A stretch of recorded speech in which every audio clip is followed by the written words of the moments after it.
actors portraying life in the American West during the gold rush of the mid-1800s. In those days, gunfights broke out in towns like Oatman, where outlaws robbed banks to steal the gold.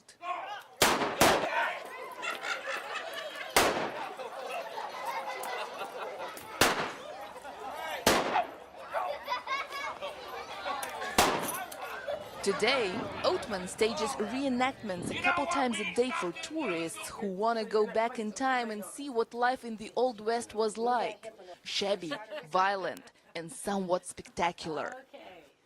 Our country is very young compared to the European countries and the Asian countries, so they're fascinated with the Wild West.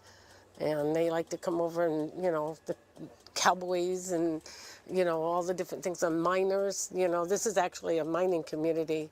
Gold was first found in this part of Arizona in the late 1800s. Oatman was founded a few decades later as prospectors arrived in search of a fortune.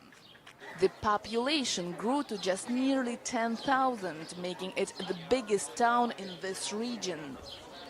After World War II, many left mining and Oatman to find different work. The population dropped to a mere 300 residents. But Oatman came back to life 4 decades later, this time as a tourist destination. Big Mike Fox says he found freedom when he moved here in 1980s. I live by my own wits and my own decisions in my own way.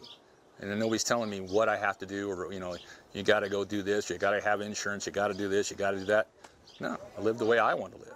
And he can afford to do that, thanks to gold digging. That's not a joke, there's still gold in Oatman. Geologists estimate that at least 70 million ounces of the precious metal are still buried in these mountains.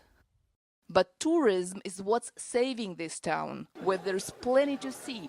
Friendly Burros, the hotel where Hollywood actors Clark Gable and Carole Lombard spent their honeymoon, and of course, ghosts. It wouldn't be a Wild West town without them. Genia Dulo for VOA News, Oatman, Arizona.